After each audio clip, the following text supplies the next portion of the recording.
الحمد للہ رب العالمین والصلاة والسلام علی سید المرسلین وعلی آلہ واصحابہ اجمعین. قال اللہ تبارک و تعالی فی الکلام المجید والفرقان الحمید. اعوذ باللہ من الشیطان الرجیم. بسم اللہ الرحمن الرحیم.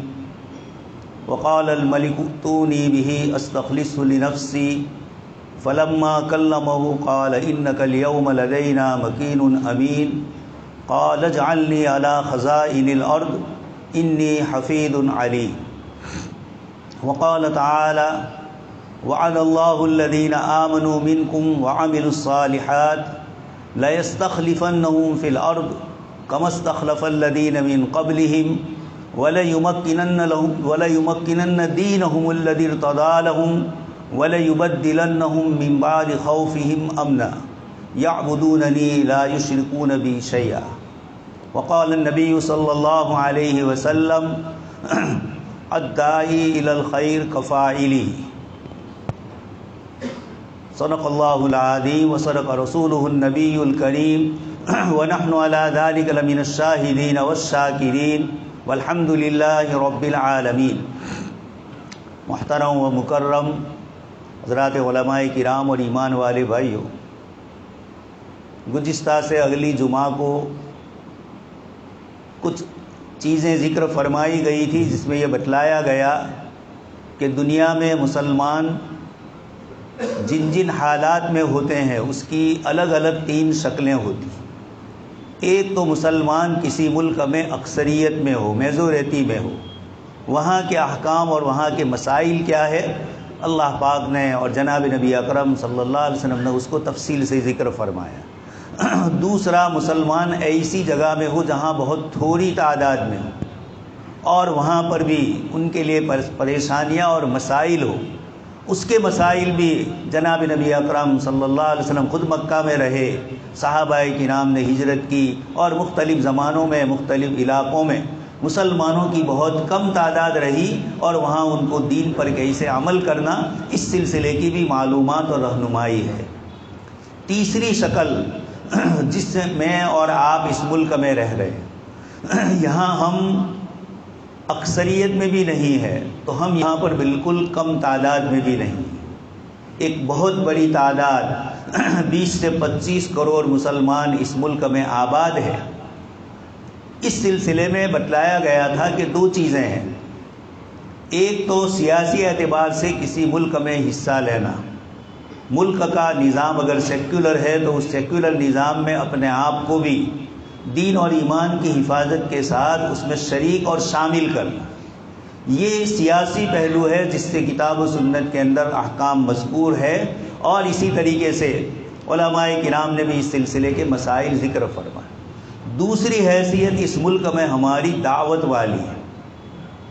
امت مسلمہ ایک بہت بڑی تعداد میں کسی ملک میں رہتی ہو، جس ملک پر 600 سے زیادہ سال انہوں نے حکومت کی اور اس ملک کو بنایا اور سنوارا ہو. اس ملک کو جو ٹکڑے ٹکڑوں میں بٹا ہوا تھا. 1200 رجواری تو ملک کی آزادی کے موقع پر تھے، اس سے پہلے بھی بہت سارے تھے. مسلمانوں نے علاء الدین خلجی نے سب سے پہلے اس ملک کو اکھنڈ بھارت بنایا. شمال اور جنوب، نارتھ اور ساؤتھ کو جنہوں نے جوڑا یہ مسلمان بادشاہ تھے، جنہوں نے بلخ بخارا سے برما تک اور اوپر شمال میں کشمیر سے اوپر سے لے کر نیچے مدراس تک یہ پورے ملک کو ایک اکائی کے اندر انہوں نے متحد کیا. اس ملک میں ہم نے یہ سیاسی پہلو کے ساتھ دعوت والا پہلو بھی یہاں عام ہوا. حضرت خواجہ معین الدین چشتی اجمیری رحمۃ اللہ علیہ اور آپ کے مریدین اور پھر ان کے بعد مسلسل ایک کے بعد ایک نسل رہی جنہوں نے اس ملک میں اخلاقیات کی تعلیم دی، اعمال صالحہ کی تلقین فرمائی، سماج کے پچھڑے اور سماج کے کمزور طبقات کو اپنی خانقاہوں میں اپنے لنگر خانوں میں رکھا اور ان کو ایمان اور اخلاقیات کی باتیں سکھلائی. یہ جو دوسرا پہلو ہے، اس پہلو سے دعوت والے اور ایک ایسی امت جن کے متعلق قرآن کریم خود یہ فرمائے کنتم خیر امۃ اخرجت للناس، تم ایسی بہترین امت ہو جن کو لوگوں کے لیے پیدا کیا گیا، اخرجت للناس۔ اس لیے دوسرا پہلو اس ملک میں ہمارا دعوت کا ہے۔ انبیاء کرام علیہم الصلاۃ والسلام نے دعوت کے ذریعے اللہ کے بندوں تک اللہ پاک کے پیغام کو پہنچایا۔ کن کن طریقوں سے پہنچایا، کون سی دلیلوں سے پہنچایا، قرآن کریم کی مختلف آیتوں میں، سورتوں میں، واقعات کے ضمن میں اللہ پاک نے اس کو بہت تفصیل سے ذکر فرمایا۔ معلوم یہ ہوتا ہے کہ اس امت کے پاس عام انسانوں کے مقابلے میں ایک ایسی چیز ہے جو ان کے علاوہ کسی کے پاس نہیں، وہ ہے ایمان باللہ، اخلاق عالیہ، اللہ کے بندوں کے دکھ اور درد کو اپنا دکھ اور درد سمجھ کر اس کو دور کرنے کی فکر کرنا، ان کی دنیا کی فکر کے ساتھ ان کی آخرت کی بھی فکر کرنا۔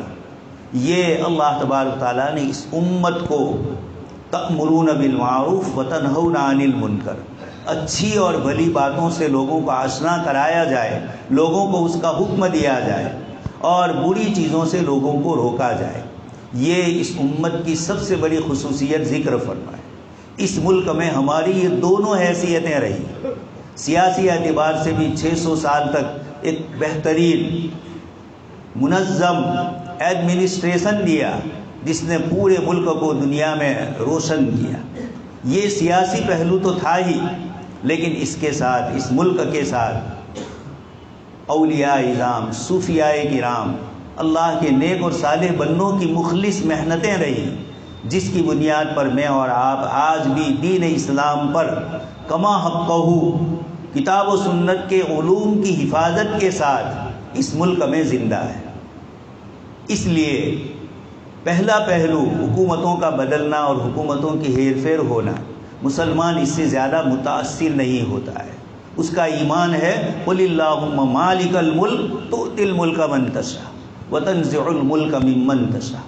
اللہ پاک فرماتے ہیں آپ صلی اللہ علیہ وسلم سے کہ آپ یہ کہیے قل اللہم، یہ سیدھا نہیں فرمایا کہ اللہم مالک الملک، آپ صلی اللہ علیہ وسلم کی زبان مبارک سے پوری انسانیت کو بتلایا گیا اور یہ کہا گیا کہ آپ فرما دیجئے اللہم مالک الملک، اے اللہ آپ ہی حکومتوں کے مالک ہیں، تؤتی الملک من تشاء، آپ جس کو چاہتے ہیں حکومت عطا فرماتے ہیں، وتنزع الملک ممن تشاء، جس سے چاہتے ہیں گری کے چھٹے حصے میں چھین لیتے ہیں۔ یہ اللہ پاک کا قدرتی نظام ہے۔ اس کو جناب نبی اکرم صلی اللہ علیہ وسلم کے اوپر کتاب اللہ کی آیات کی شکل میں نازل فرما کر اللہ پاک نے پوری انسانیت کو اپنا یہ قدرت اور طاقت کا کرشمہ بتلایا۔ اس لیے مسلمانوں کے پاس کتاب اللہ محفوظ ہے، احادیث مبارکہ اپنی اصلی شکل میں صحیح سندوں کے ساتھ ہمارے پاس محفوظ ہے۔ صحابہ کرام اور تابعین سے لے کر اب تک امت کے علماء مجتہدین، وہ علماء جنہوں نے زمانے کی ضرورت کے مطابق کتاب و سنت میں غور و فکر کر کے امت کو مسائل بتلائے، سائنس اور ٹیکنالوجی نے نئے نئے مسائل پیدا کیے، حلال اور حرام چیزوں کی کثرت میں حلال کو تلاش کیا گیا اور مسائل شرعیہ اس طریقے سے مستنبط کیے کہ ایک انتظامی ایڈمنسٹریشن کے ساتھ اخلاقیات کو، دینداری کو اور اللہ کی طرف بندوں کو مائل کرنا، اللہ کے بندوں کا اللہ پاک کی طرف متوجہ ہونا، یہ وہ چیزیں ہیں جو کتاب و سنت کی روشنی میں علماء مجتہدین نے مسائل کی شکل میں تیار کیا۔ اس لیے یہ امت وہ امت ہے جس کے پاس اپنے دین کے تمام ذرائع اور اس سے بڑھ کر ایک اور چیز جناب نبی اکرم صلی اللہ علیہ وسلم کی سیرت مبارکہ، شمائل کی احادیث کی کتابوں میں آپ صلی اللہ علیہ وسلم کے سر سے لے کر پیر تک کے اعضاء، آپ صلی اللہ علیہ وسلم کے کپڑے، آپ کا چلنا، آپ کا پھرنا، آپ کی داڑھی مبارک پہ کتنے بال سفید ہونا، یہ چھوٹی چھوٹی چیزیں صحابہ کرام نے جناب نبی اکرم صلی اللہ علیہ وسلم کی محفوظ رکھ کر ہم تک اس کو پہنچایا۔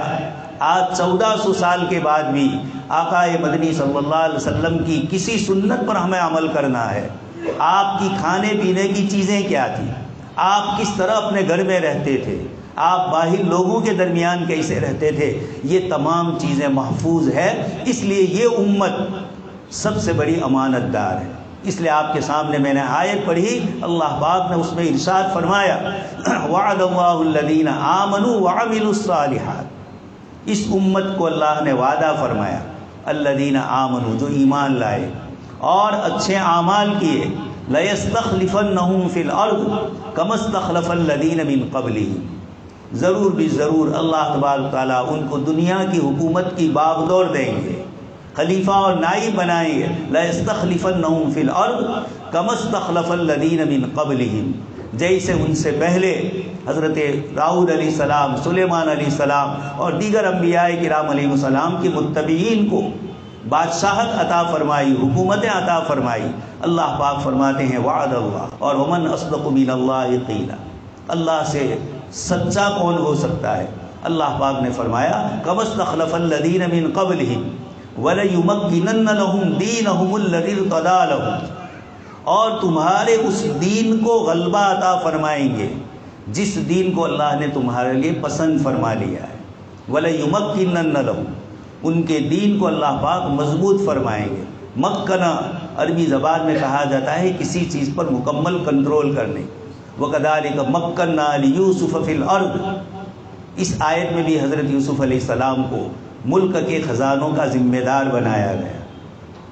اس بنیاد کے اوپر وَكَذَلِكَ مَكَّنَّا لِيُوسُفَ، کہاں کنعان کے چھوٹے سے علاقے میں تھے اور کہاں مصر کی اتنی بڑی حکومت عطا فرمائی۔ يَتَبَوَّأُ مِنْهَا حَيْثُ يَشَاءُ، جہاں چاہے جس طریقے سے چاہے وہ چل پھر سکتے تھے، ہر طرح کی آزادی تھی، اور حکومت کے خزانے پر آپ کو ذمہ دار بنایا گیا۔ تو یہ اللہ تبارک تعالیٰ نے اس آیت میں وعدہ فرمایا وَلَيُمَكِّنَنَّ لَهُمْ دِينَهُمُ الَّذِي ارْتَضَىٰ لَهُمْ، اور آگے فرمایا وَلَيُبَدِّلَنَّهُم مِّن بَعْدِ خَوْفِهِمْ أَمْنًا، ان کے خوف کو امن سے بدل دوں گا۔ اس ملک میں اس وقت مسلمانوں کا بڑا مسئلہ یہی ہے، ان کے دین کی حفاظت، ان کی جان اور مال کی حفاظت۔ اللہ تبارک تعالیٰ اس آیت میں وعدہ فرماتے ہیں کہ ایمان اور اعمال صالحہ کی بنیاد پر اللہ پاک زمین کے خزانے بھی عطا فرمائیں گے، حکومتیں عطا فرمائیں گے، اور اس کے ساتھ ساتھ اللہ تبارک تعالیٰ وَلَيُبَدِّلَنَّهُم مِّن بَعْدِ خَوْفِهِمْ أَمْنًا، ان کے خوف کو امن سے بدل دیں گے۔ ایک اللہ پاک کی ذات عالی کے علاوہ ان کے دل میں کسی کا خوف نہیں ہوگا۔ یہ ان آیات کے ذریعے اللہ پاک نے بتلایا۔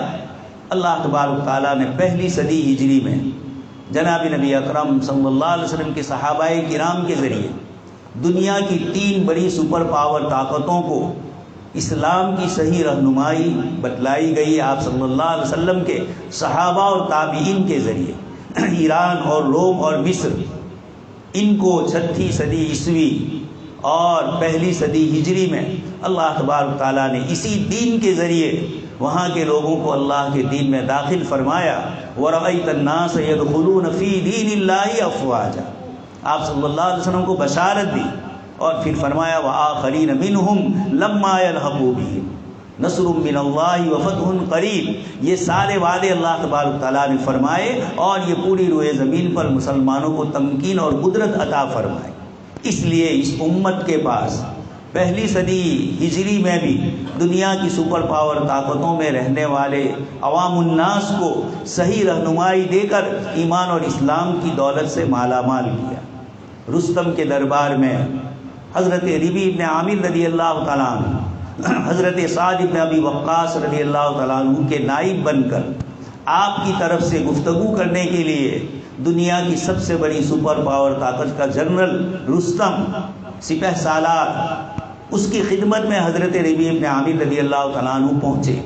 اس نے سوال کیا کہ تم عرب کے جاہل لوگ، بدو تھے، جزیرۃ العرب میں تم رہتے تھے، اور کبھی ایران و روم کی سلطنتوں کی طرف تمہاری نظریں نہیں گئی، اور آج کیا بات ہے کہ تم ہمارے ان علاقوں پر آ کر قبضہ کر رہے؟ اس کے جواب میں حضرت ربیع ابن عامر رضی اللہ تعالیٰ عنہ نے وہ جواب فرمایا اللہ تعالی، ہم خود نہیں آئے، اللہ پاک نے ہمیں بھیجا ہے۔ یہ سب سے بنیادی چیز خیر امت اخرجت للناس، تم لوگوں کے لیے، انسانوں کے لیے پیدا کیے گئے، اس لیے انسانوں کی ہدایت کا خاص کر کے جناب نبی اکرم صلی اللہ علیہ وسلم کے خاتم النبیین ہونے کے بعد اب قیامت تک کوئی رسول اور کوئی نبی آنے والے نہیں ہے، تو یہ ذمہ داری امت کے سر پر ڈالی گئی۔ حضرت ربیع بن عامر رضی اللہ تعالیٰ عنہ اسی کو فرماتے ہیں جواب میں، اللہ تعالی ہم خود نہیں آئے ہیں، اللہ پاک نے بھیجا۔ کیوں؟ لنخرج من شاء من عبادت الاوثان الى عبادت اللہ تعالی، تاکہ لوگوں کو بندوں کی غلامی سے نکال کر ایک اللہ کی غلامی میں داخل کرے۔ یہ پہلا جملہ حضرت ربیع بن عامر رضی اللہ تعالیٰ عنہ کا رستم کے دربار میں تھا۔ دوسرا فرمایا وَمِن ضِيقِ الدُّنْيَا إِلَى سِعَتِهَا، دنیا کی تنگی سے نکال کر دنیا کی راحتوں کی طرف لے جانا چاہتا۔ یہ ایک صحابی رسول صلی اللہ علیہ وسلم اس قصے کو نقل کرتے ہوئے حضرت مولانا علی میاں ندوی رحمۃ اللہ علیہ نے عربی کتاب القراءۃ الراشدہ میں فرمایا کہ ان کا گھوڑا بھی بالکل کمتر درجے کا تھا، بدن کا لباس بھی سادہ تھا۔ لوگوں نے روکا رستم کے دربار شاہی آداب بجا لانے کے لیے۔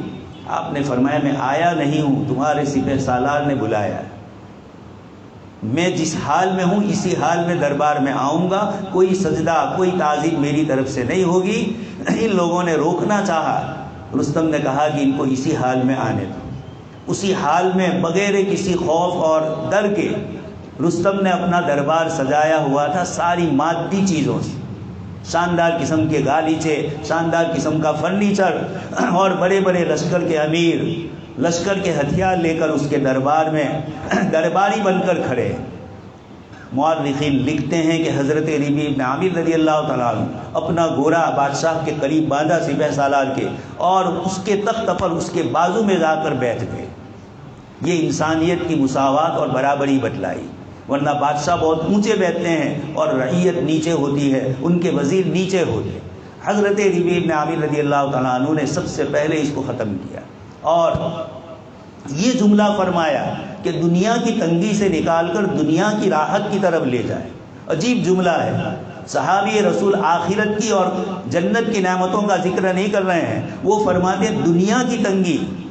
اس پر بزرگوں نے لکھا کہ یہ آدمی اپنی خواہش کا غلام ہوتا ہے، اپنی چاہت کا غلام ہوتا ہے، فلانی چیز مجھے ایسی ہی چاہیے، اس کے تابع ہو کر انسان اس طرح کی چیزیں کرتا ہے۔ تو حضرت ربیع بن عامر رضی اللہ تعالیٰ عنہ فرماتے ہیں کہ تمہارے پاس دنیا ہے لیکن تم دنیا کے غلام بن کے جی رہے ہو، اور ہمارے پاس بھی دنیا ہے لیکن ہم نے اس کو اپنا غلام بنا رکھا ہے۔ مولانا روم نے اسی کو فرمایا کہ کشتی کے اوپر اندر پانی آ جائے تو کشتی ڈوب جائے گی، اور کشتی کے نیچے پانی ہوگا۔ مولانا روم فرماتے ہیں کہ جب آپ کے دل میں دنیا کی محبت باہر سے ہوگی، اندر نہیں ہوگی، جو اللہ پاک کے احکامات کو ترواتی ہو، تو یہ کشتی صحیح سالم موت اور آخرت تک پہنچائے گی۔ اور اگر اس کے اندر دنیا کی محبتیں آ گئی، احکام خداوندی کی ناقدری ہوئی، تو جس طریقے سے کشتی کے باہر کا پانی اندر داخل ہو کر کشتی کو ڈبو دے گا۔ مولانا روم فرماتے ہیں کہ یہ دنیا ہمارے ظاہری جسم پر ہو، اس کا تعلق باطن کے ساتھ نہ ہو۔ یہ حضرت ربیع بن عامر رضی اللہ تعالیٰ عنہ بادشاہ کو اور اس کے سپہ سالار کو بتلانا چاہتے تھے کہ تم نے دنیا کو سب کچھ سمجھ لیا، فلانا ایسا ہی فرنیچر ہو، ایسا ہی پانی ہو، ایسا ہی بنگلہ ہو، ایسا ہی محل ہو، ہم سادہ زندگی نہیں گزار سکتے۔ حضرت ربیع بن عامر رضی اللہ تعالیٰ عنہ نے بتلایا تم اپنے نفس کے غلام ہو، تم سونے کے پنجرے میں ہو لیکن پنجرے میں ہو، سونے کا ہو لیکن اندر تم ہو، تم اپنی چاہتوں کی غلامی کر رہے ہو اور ہم اللہ کی چاہت کی غلامی کر رہے ہیں۔ اس لیے دنیا بھی تمہارے لیے، اللہ پاک نے دوسری ایک آیت میں فرمایا نقیر لہ الشیطان، اور ہم اس کے اوپر دنیا کو ایسی مسلط کر دیں گے، شیطان کو ایسا مسلط کر دیں گے کہ اس کو اس کی طرف توجہ آخرت کی طرف ہوگی ہی نہیں۔ یہ تمہیں اللہ سے غافل کر کے دنیا کی طرف جو لے جایا گیا، اس تنگی میں تم ایسے مبتلا ہوئے کہ اس سے باہر نکل نہیں سکتے ہو۔ یہ حضرت عمر رضی اللہ تعالیٰ عنہ کے زمانے میں ایک گورنر آیا اسلام قبول کرتے ہوئے۔ حضرت عمر رضی اللہ تعالیٰ عنہ نے اپنے خادم سے کہا اس کو پانی دو۔ صحابہ کرام کے پاس مٹی کا برتن تھا، وہ مٹی کے برتن میں اس کو پانی دیا گیا۔ اس نے کہا میں بادشاہ ہوں، ہم سونے کے گلاس میں پانی پینے والے ہیں، ہم مٹی کے گلاس میں پانی نہیں پیئیں گے۔ حضرت عمر رضی اللہ تعالیٰ عنہ نے اپنے ساتھیوں سے کہا کہ اللہ پاک کا شکر ادا کرو کہ اس نے تمہیں ایسی سادہ زندگی دی کہ جس میں تم جو بھی چیز آئے کھا لیتے ہو، پی لیتے ہو، سو جاتے ہو، کوئی تمہارے پاس کہ اس بسترے پر نیند نہیں آئے گی، اس کمرے میں نیند نہیں آئے گی، ایسی گرمی میں نیند نہیں آئے گی۔ صحابہ کرام کو بالکل سادہ زندگی، اس پر حضرت عمر رضی اللہ تعالیٰ عنہ نے فرمایا کہ اس سادگی پر اللہ پاک کا شکر ادا کرو، اس لیے کہ انسان اپنی بساط سے زیادہ جب مال و دولت جمع کرنا چاہے گا تو حلال اور حرام کی آمیزش ہو جائے گی، اس لیے کمانے سے منع نہیں فرمایا، لیکن یہ دنیا اتنی اندر رچ جائے اس کے لیے اس امت کو اللہ پاک نے نہیں بھیجا ہے۔ یہ حضرت ربیع بن عامر رضی اللہ تعالیٰ عنہ رستم کو کہنا چاہتے تھے۔ یہی حال جس وقت تاتاریوں نے عالم اسلام میں اینٹ سے اینٹ بجا دی، پورا عراق بغداد تباہ ہو گیا، اوپر کا ماوراء النہر کا علاقہ، ازبکستان، قزاقستان، یہ سارے علاقوں پر تاتاریوں نے حملے کیے اور عالم اسلام کی اینٹ سے اینٹ بجا دی، خلیفہ کو معزول کر کے قتل کر دیا گیا، اس کے بجائے دوسرا وزیر بیٹھا۔ یہ سارے حالات اس وقت ہوئے، لیکن یہ ترک اور تاتاری قوم 100 سال نہیں گزرتے اسی کو اللہ تبارک تعالیٰ ایمان کی دولت سے مالا مال کرتے ہیں۔ یہ جس وقت مسلمانوں پر زیادتی اور ظلم کر رہے تھے، ایسے موقع پر کچھ اللہ پاک کے مخلص بندے تھے جنہوں نے اندر ہی اندر ایمان کی دعوت چلائی، اس لیے کہ تاتاریوں کے پاس سوائے ظلم اور زیادتی کے اور جاہلیت کے کچھ نہیں تھا۔ مسلمان جن کی حکومتیں قائم تھیں، 600 سال اسلام کو آئے ہوئے ہو گئے تھے، آپ صلی اللہ علیہ وسلم اور صحابہ کرام کی اخلاقی تعلیم، اعمال کی، ایمان کی تعلیم، اور دنیا میں اچھا اور بہترین انتظام فرمایا حضرت عمر رضی اللہ تعالیٰ عنہ۔ 10-11 حکومت میں آپ نے محصول کا نظام قائم فرمایا، زمینوں کو ناپا گیا، اچھے اچھے ماہرین کو تیار کیا گیا دنیا کا ایڈمنسٹریشن چلانے کے۔ تاتاریوں کے پاس سوائے جاہلیت کے ایک اندھی قوم تھی جنگل میں رہنے والی، تو اللہ پاک نے ان کے ذریعے انہی کے خاندان میں لوگوں کو کھڑا کیا اور وہ اسلام قبول کرنے والے ہو گئے۔ اس کی لیکن شکل کیا ہوئی؟ مورخین بہت ساری شکلیں اس کی ذکر کرتے ہیں، اس میں ایک قصہ حافظ ابن کثیر رحمۃ اللہ علیہ البدایہ والنہایہ میں لکھتے ہیں کہ ایک مرتبہ ایک بڑے بزرگ تھے جمال الدین ایران کے، اور یہ تاتاری شاہزادہ وہاں سے گزر رہا تھا، شکار میں وہ جا رہا تھا، اور راستے میں اس کے سامنے سے یہ مسلمان بزرگ گزرے۔ یہ نحوست والی قوم تھی، جو جاہل ہوتے ہیں، ہم یہاں ہمارے یہاں بھی دیکھ رہے ہیں، بہت سے بیچارے عجیب و غریب قسم کی شرک اور کفر کی چیزیں کرتے ہیں۔ تو یہ لوگ بھی کسی کو اپنے آگے سے گزر کر کسی کو منحوس سمجھتے تھے، کسی جانور کو منحوس سمجھے۔ ہمارے یہاں مشہور ہے، بلی چلتی ہے صبح سویرے اور آدمی نکلے تو کب نحوست ہو گئی۔ اللہ کے نبی صلی اللہ علیہ وسلم نے فرمایا لا عدوا ولا طیر ولا حامت ولا سفر ولا نوء ولا بول، بدشگونی کوئی چیز نہیں ہے، مخلوق ہے وہ آپ کی طرح۔ بلی جا رہی ہے، وہ اپنے کسی مقصد کے لیے جا رہی، آپ کے جاتے ہوئے آپ کے مقصد میں وہ کسی طریقے کا خلل نہیں ڈالے گی۔ کوئی انسان آ گیا، یہ بزرگ گئے وہاں سے، انہوں نے اس کو منحوس سمجھا، بلایا اور بلا کر کہا کہ تم بہتر ہو یا یہ میرا کتا بہتر؟ ساتھ میں شکاری کتا تھا۔ شیخ جمال الدین نے فرمایا دوستوں میں اس وقت کی بات کرتا ہوں جب پورے عالم اسلام کو تہس نہس کر دیا گیا تھا تاتاریوں کی طرف سے، خاص کر کے بغداد اور خوارزم جو اوپر کے شمال میں آیا، ایک ایک ملک کی اینٹ سے اینٹ بجا دی۔ یہاں تک آپ سمجھ لیجئے کہ سر ولیم میور، اس نے تاریخ سلطنت زوال روما لکھی، ایڈورڈ گیبن نے، ان لوگوں نے لکھا کہ تاتاریوں کا ڈر اتنا سخت ہو چکا تھا کہ سویڈن کے مچھلی کا شکار کرنے والے، سویڈن روس سے بھی کافی اوپر مغرب میں آیا، انگلینڈ سے اوپر آیا، یہ سویڈن کے مچھلی مارنے والے جب ان کو پتہ چلا کہ تاتاری بغداد میں ہے، ڈر ایسا لگا کہ وہاں سویڈن سے انگلینڈ کے دریا کنارے وہ مچھلیوں کا شکار کرنے آتے تھے، تاتاریوں کے ڈر سے وہاں شکار کرنا چھوڑ دیا۔ ہزاروں کلومیٹر دور تاتاری تھے، لیکن ان کی ڈھاک روئے زمین پر ان کے ظلم اور زیادتی کی بیٹھ گئی تھی۔ عربی میں مثل مشہور تھی، اذا قیل لک ان التتر قد انہزموا فلا تصدق، جب تجھے یہ کہا جائے کہ فلاں علاقے میں تاتاریوں نے شکست کھائی تو اس کو سے تصدیق مت کرنا، یعنی جھوٹی خبر ہوگی۔ اتنا ان کا رعب اور دبدبہ بیٹھ گیا تھا۔ لیکن یہی لکھنے والا مورخ لکھتا ہے کہ 100 سال پورے نہیں ہوئے کہ بغداد کی جامع مسجد میں تسبیح لے کر انہی کے پوتے اور پر پوتے پورے عالم اسلام کی حفاظت کے ذمہ دار بنائے گئے۔ اسی کو اقبال نے کہا پاسباں مل گیا کعبہ کو صنم خانے سے۔ یہ اللہ پاک کا نظام ہوتا ہے، کہاں سے کھڑا کرتے۔ اس لیے دوستوں اور بزرگوں، ملک کی تبدیلی یا انٹرنیشنل حالات کی جو تبدیلی آ رہی ہے، ان تمام میں سب سے چیز بنیادی ہمارے پاس اگر محفوظ ہے تو اللہ تبارک تعالیٰ کا دین محفوظ ہے۔ زندگی میں کسی مسئلے پر عمل کرنا ہو، ہمارے پاس کتابیں موجود ہے، آپ صلی اللہ علیہ وسلم کی سیرت موجود ہے، اس لیے اس سے گھبرانے کی ضرورت نہیں۔ اس ملک میں اس سے بڑے حالات جو اس وقت ہے، اس سے زیادہ برے حالات اکبر بادشاہ کے دور میں ہو چکے ہیں۔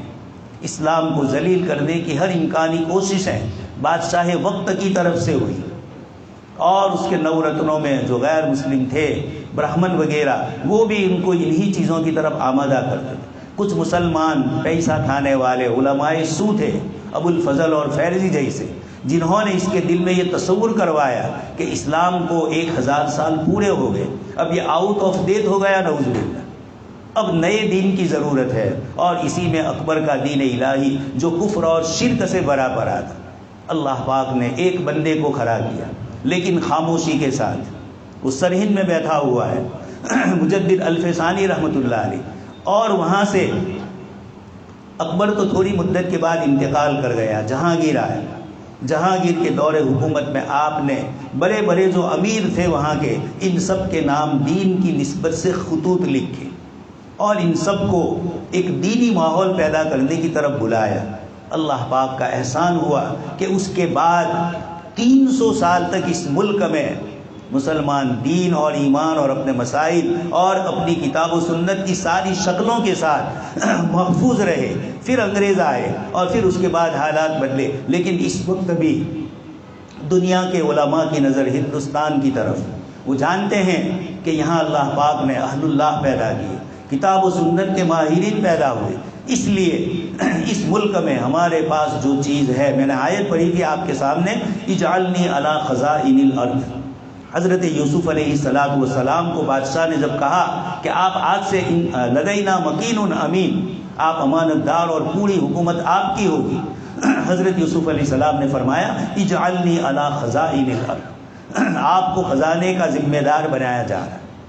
یہ آیت بتلاتی ہے کہ جب مسلمان دین اور ایمان اور اخلاقیات سے لوگوں کے سامنے اپنے آپ کو پیش کریں گے تو اللہ پاک کی طرف سے حکومت میں لینے کے لیے، عہدوں پر لینے کے لیے لوگ مجبور ہوں گے کہ یہی تو وہ ہے جو ہمیں چین سکون اور امن و عافیت دے سکتے ہیں۔ اس لیے اس وقت بھی ملک میں ایسے ہی لوگوں کی ضرورت ہے جو دین کی دعوت اور اللہ کے بندوں کو انصاف ملے، اللہ کے بندوں کو اللہ کا دین کا پتہ چلے کہ ارحم الراحمین نے ہمارے اوپر رحمت کر کے رحمت للعالمین کو بھیجا ہے۔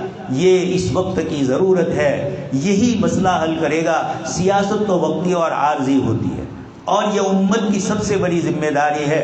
اللہ پاک نے جیسے اقبال نے شعر کہا، وہ ہند میں سرمایہ ملت کا نگہبان، اللہ نے بر وقت کیا جس کو خبردار، جس کے نفس گرم سے ہے گرمی احرار۔ علامہ اقبال مجدد الفسانی رحمۃ اللہ علیہ کے متعلق یہ فرما رہے ہیں، سرمایہ ملت کا نگہبان، کوئی خزانے کا ذمہ دار ہوتا ہے، لیکن سرہند کا بزرگ وہ ملت کا سرمایہ دین اور ایمان، اس کی حفاظت کی۔ اور اللہ پاک نے اکبر کے بعد جہانگیر نرم پڑا، پھر شاہ جہاں اور نرم پڑے، اور پھر اس کے بعد تو آپ جانتے ہیں سلطان اورنگزیب عالمگیر رحمۃ اللہ علیہ 50 سے 60 سال تک اس ملک پر انہوں نے مضبوط ایڈمنسٹریشن کے ساتھ حکومت کی۔ اس لیے یہ دعوت وہ ہوتی ہے جو اللہ کے بندوں کو متاثر کرتی ہے، اخلاقیات متاثر کرتی ہے۔ اس لیے حالات کی ناخوشگواری میں دعوت کا پہلو اور عملی طور پر اخلاق کا پہلو، یہی اس ملک میں ہماری حفاظت کا ذریعہ ہے۔ انبیاء کرام علیہ السلام اور صلحاء نے یہی طریقہ اپنایا۔ اللہ پاک سے دعا ہے کہ اللہ پاک ہم سب کو بھی مشرکانہ عقائد سے اور مسرفانہ فضول خرچیوں سے، یہ دو جملے ہیں، مسلمان شرک کو ختم کریں اور بیجا اسراف شادیوں میں اور دوسرے ناچ گانوں میں کروڑوں روپے خرچ ہو رہے ہیں، یہ مسرفانہ یہ ہمارے رواجات ہیں، ہماری شادیاں ہیں، ان کو ختم کیا جائے اور اس روپیے کو صحیح جگہوں پر استعمال کیا جائے۔ اللہ پاک سے دعا ہے اللہ پاک کہی سنی باتوں پر ہم سب کو عمل کرنے کی توفیق نصیب فرمائیں۔ آمین وآخر دعوانا۔